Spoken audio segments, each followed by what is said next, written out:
Thank you for coming and joining us on the Future of Climate Action Empowering Communities series. As you join, be sure to introduce yourself in the chat. We love to know where everybody's joining from. We have an amazing community. So I already see we have Uganda, Brazil, Illinois, California. Bangladesh, yeah. Oh, very awesome. Thank you for taking the time to be a part of this with us. My name is Jin, and I'm joined here with Joan. We are the co-directors of Green Team Academy, so really excited to be here with you all. During today's session, we're going to be going back to the beginning of Green Team Academy. So we'll be diving into the history of the organization and the development of the International Climate Action Challenge. And then we're going to be taking a look forward to where Green Team Academy is going. And that's when we're going to be opening up the room to get some discussion going, and we'll get input from the community that's here today. So in case you don't know us, Green Team Academy is an organization that is on a mission to help everyday people be the change. And we empower community leaders by offering an International Climate Action Challenge that can be used as a resource for teams who are looking to launch environmental projects. This Future of Climate Action series is actually part of a fundraising series that will help us to run that 2024 International Climate Action Challenge. So please be sure to support if you're able to. And on that note, Joan's birthday fundraiser is still up. We have some awesome gifts that we're offering. If you are able to donate, $25 will get you a tree planted, $50 will get you a digital copy of Joan's Climate Action Challenge book, and then $100 or $10 or more in monthly donations will also get you a signed copy. We love that we're able to support you in supporting us. This Future of Climate Action series is going to be taking place every Thursday at 9 a.m. Mountain Time from now until December 7th.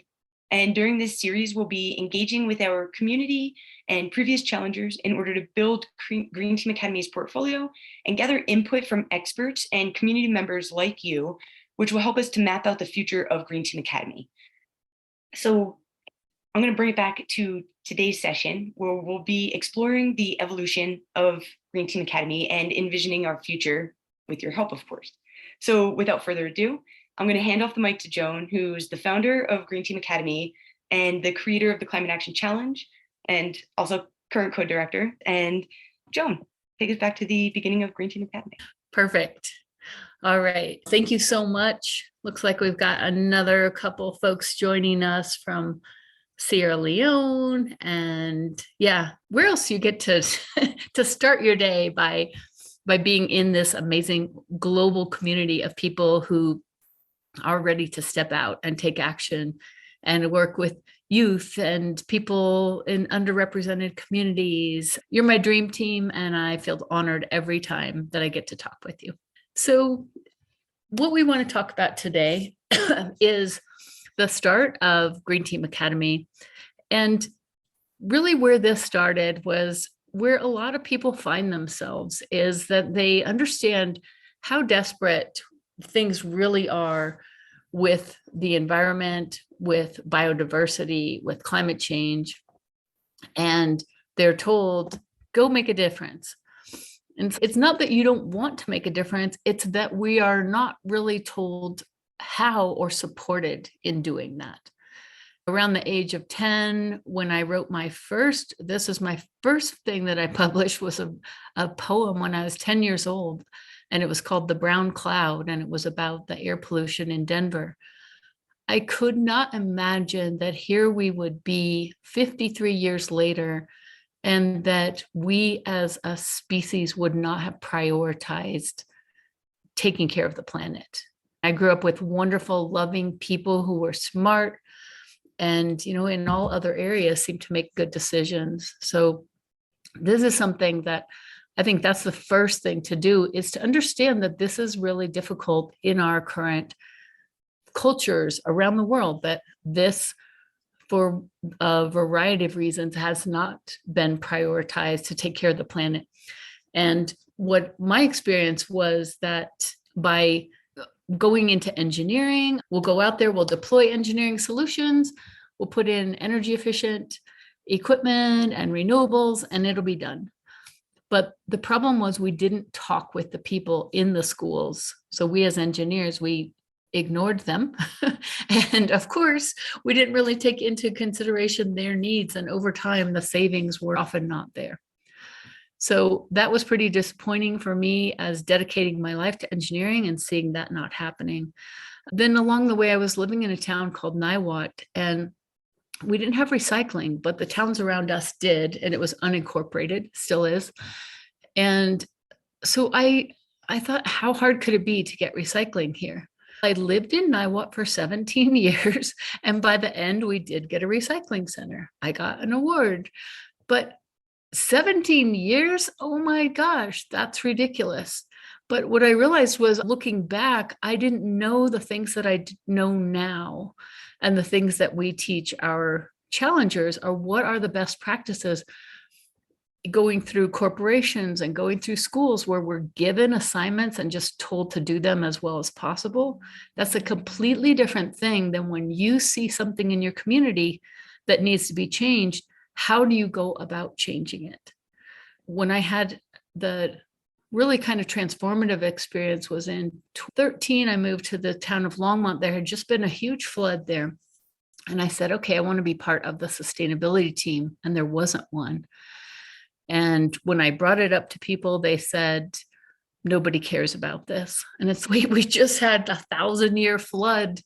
And people said it's because of climate change. People do care. I just can't believe they don't care. And so I started a group called Sustainable Revolution Longmont. And, as an engineer, I thought my job was sitting behind a computer, going to meetings, programming, stuff like that. But here I was in the town of Longmont. We decided to partner with EcoCycle and help get composting going as our first thing to do to get the community engaged.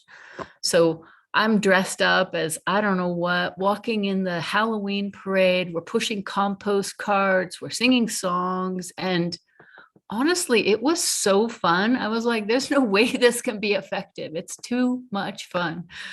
And it's, you get to do stuff with kids. We started this Youth of the Earth festival. We ended up having 1,000 people show up to this Youth of the Earth festival. 35 groups were youth groups. They did songs, they did plays, they created games. The other 35 were nonprofits and government agencies. And after that, the city of Longmont passed its sustainability plan. We went and asked city council for that. They passed the sustainability plan, hired a sustainability coordinator and a sustainability consultant. All that happened within 2 years. And Sustainable Revolution is going strong, doing all kinds of amazing work. Things that I had done like by accident, how much more we were able to achieve in 2 years compared to when I was in Niwot for 17 years. So that's when I started Green Team Academy as a project. And so it wasn't a nonprofit yet. I started thinking about, there are people that are out there making a difference, but I don't know them.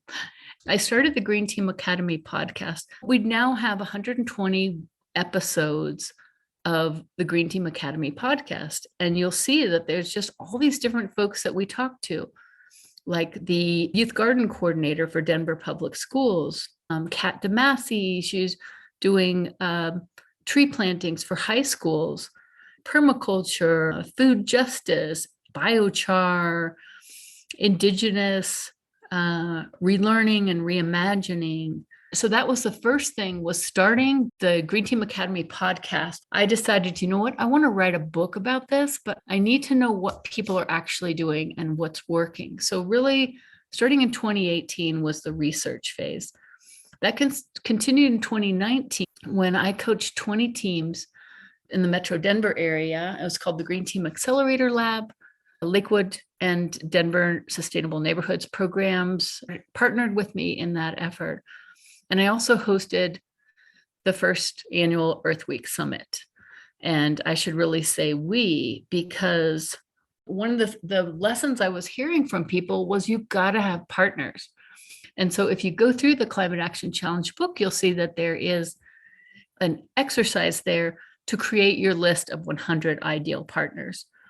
And when we as Green Team Academy started doing that, we started learning from all these amazing people about food justice and community cafes, youth green teams, how to use mapping, and just anything that you could possibly imagine, from engineering, indigenous leaders. So what we started learning was really breaking down the idea of actually individuals can make an impact, but the normal way they go about it is not working. In 2020, we did the Earth Week Summit. This was a time when the pandemic just happened. And so our online Earth Week Summit suddenly became a magnet for other organizations that had to cancel their summits because they were in person. And so we work with all kinds of cool people like the Denver Climate Action, Sustainability and Resilience, Denver Recycles. And during the same time, the other thing that was happening was I finally had enough information to get that book going. And with the help of my primary supporter, who I couldn't have done half of this, Susan Wright from The Right Architect, I was able to write the book. So along the way, in addition to doing the engineering stuff, I also became a wellness coach. And it was during wellness coaching that I realized that what we're doing when we're helping people take their ideas and transform them into reality, it's the same thing that we do when we're working on addiction recovery. So when I was coaching somebody about tobacco cessation, somebody who wants to quit smoking, or someone who's trying to lose weight and exercise more for diabetes prevention or weight management, that a lot of these things are the same, is that it's not a lack of information that people need in a lot of cases. But if you think about it, when you read a book, you see all these great recipes, you see all these great tips. How often do you actually put them in place? You want to work on your finances, your health, your career. You get this great information, but you don't put it into place. So what I found from wellness coaching and from going through some programs myself where I wasn't really supported, I wasn't able to make it happen. And so halfway through writing the Climate Action Challenge book, it was initially named the Green Team Workbook, the Green Team Guidebook. And that is such a boring title. I tried all of them: Green Team Manual, Green Team Guidebook. They're all boring. And I realized, it's if somebody wants to get in shape, if you say, hey, let's try and run a 10K in 3 months, or, you need to exercise every day for 30 minutes for the rest of your life. Like just the way we are programmed as humans, having a shorter time frame is something that we can get on board with. It doesn't freak us out. We know it's not going to be forever, but we also know probably once we start exercising, training for that 10K, we're hoping that those habits continue going forward. So that was the idea of changing the title to being Climate Action Challenge, a proven plan for launching your eco initiative in 90 days. So this book came out in July of 2020. The subtitle is a proven plan. So I was like, you know what? We should probably prove this. So we put out this call to people around the world to hop in and become mentors, coaches. We had 70 people that found us, people that are still part of our organization today, like Nan Holda, who are like, yes, I'm part of these other organizations, but no one is really helping train people on the ground to make a difference and to get a project off the ground immediately. And in our case, in 90 days. In 2020, we did our first International Climate Action Challenge. And we have our impact reports from all of our different challenges on here that you can see. Jen's going to go into a little bit more detail about the 2022 as an example. In 2021, we became a fiscally sponsored project. So this is when we became a 501c3. We hosted our third annual Earth Week Summit, kept the podcast going. We had this great idea of hosting the Wild and Scenic Film Festival as a fundraiser. And then we hosted the second International Climate Action Challenge. On our website, we have challenger stories. And no matter what you are thinking about making a difference in, by this time, now that we've had 3 different international climate challenges, as well as we've got one corporation who's been using it globally. If you want to do something about food or compost, community gardens, cleanups, planting trees, sustainable business, we probably have some stories here. The thing that keeps me going with this is the environmental justice, climate justice. A lot of the meetings and things that I had been a part of, especially in engineering, it was mostly is dominated by white males from affluent countries. And what we get to do now is hear the ideas from people in Nigeria and Uganda and Bangladesh and Cambodia and Canada and the US and anywhere around the world of what these great ideas are that people have. And we get to bring everybody together. When we asked people, what did you really love about the challenge? What was the experience like for you? They said being in the meetings and meeting people from around the world. We're humans, and this thing of being able to be connected with people who do really care like we are and who have these amazing ideas and are making an impact in a short amount of time is really the biggest value that I have found personally. And I think Jen would say the same. And so that's a big part of what we do. And again, coming from that wellness coaching perspective, we know that people who get into a group program, they're able to improve their fitness, to start eating more nutritious foods, to stop smoking and move to a more healthier lifestyle.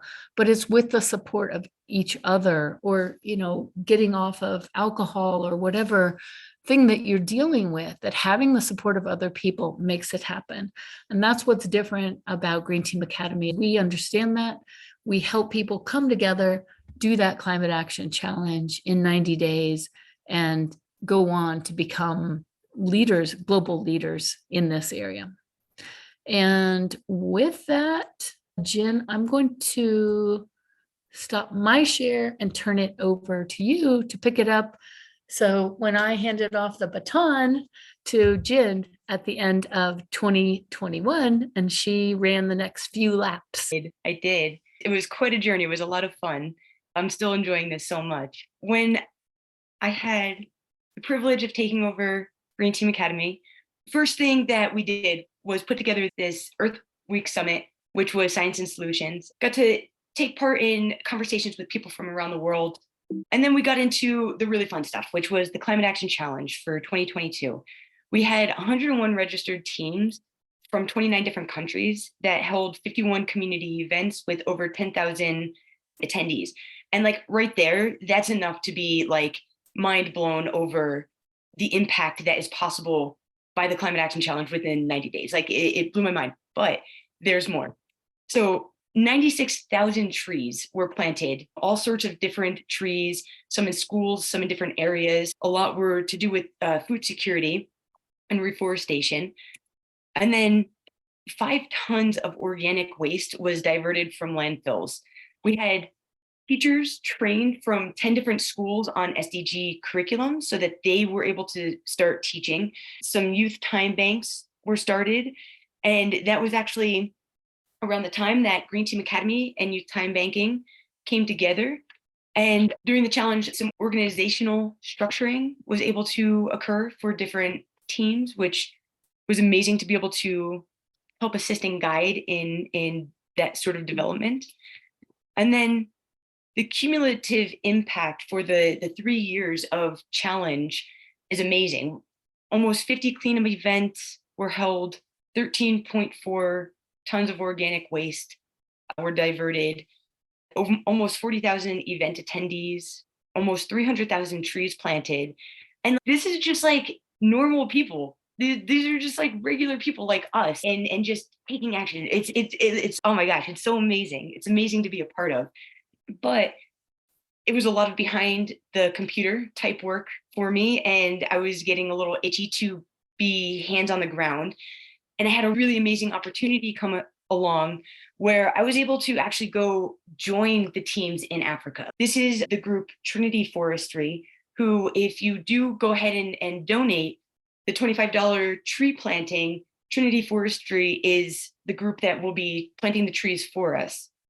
So that was an incredible time.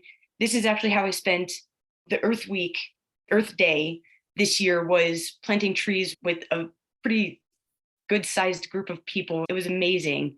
And then I got to help be a part of Youth TimeBanking's project, building the bricks. I didn't do it nearly as well as you can see in that picture. The guys did it much better. They were making the bricks, but the school in the picture with me and the children digging, you can see the school in the background, and the school with the bricks up top is what we were building to replace that one.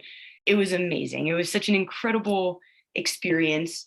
And then came back to America, and here are Joan and I coming at it hand in hand so that we can gather more community and come back stronger and see where Green Team Academy can go from here. So it's been an amazing 2 years, without a doubt. And like Joan said, it's all about the community. It's fun. It's amazing to be here and like being on this side and helping teams better understand how they can show up to be leaders. But it's really about the community coming together and cheering each other on and being the support and being a part of that makes this all worth it. Perfect. Yeah. Thank you for carrying that on and for sharing some of the details of just one of the challenges and then some of our cumulative numbers. And as Heather pointed out, some of the teams, we didn't even capture what all they did. For example, the Get Out the Vote teams. And Heather was one of the leaders for the youth Get Out the Vote effort with Youth Power. And it was really so cool because one of the folks from her team ended up being a board member with Green Team Academy for a while as a high school student. And part of it is she was talking about how powerless you feel as someone who's not of the age to vote. And yet you're seeing the politicians making decisions that will impact the rest of your life. You know, is it somebody that believes in climate change, that understands it's a priority, or is it somebody that doubts it? On the morning of 2020, when they saw the election results and knew that they had a part in that by sending out thousands of text messages, and they got their parents involved and their sisters. No matter where you go, what you do, I think there's definitely an opportunity to make an impact. And I think one of the things that we'll be seeing in 2024 are probably a lot more Get Out the Vote teams. Yeah, so thanks to Heather and others for doing that. All right. So with that, we're going to just let you know a little bit about the upcoming session. So stay on if you're live with us. We'll go into the open discussion, but just wrapping up the recorded part for right now. Next week, our session will be featuring some of our thought leaders from the Philippines. This will be Dan Diez with Seed for Calm, as well as Lanie Francisco with Bokashi Pinoy. And those are two amazing folks and groups that have inspired us and taught us so much. So we'll be excited to go to a little bit different format where we're talking to folks that have been part of our challenge, but have also been guiding us, and to hear what they're planning, what they see going forward that will benefit all of us. So thanks so much, everybody, for joining us. If you haven't signed up yet for our Future of Climate Action series, head over to greenteamacademy.org. While you're there, make a donation if you can, so we can continue to empower everyday people to be the change. Thanks so much, Jin and everybody.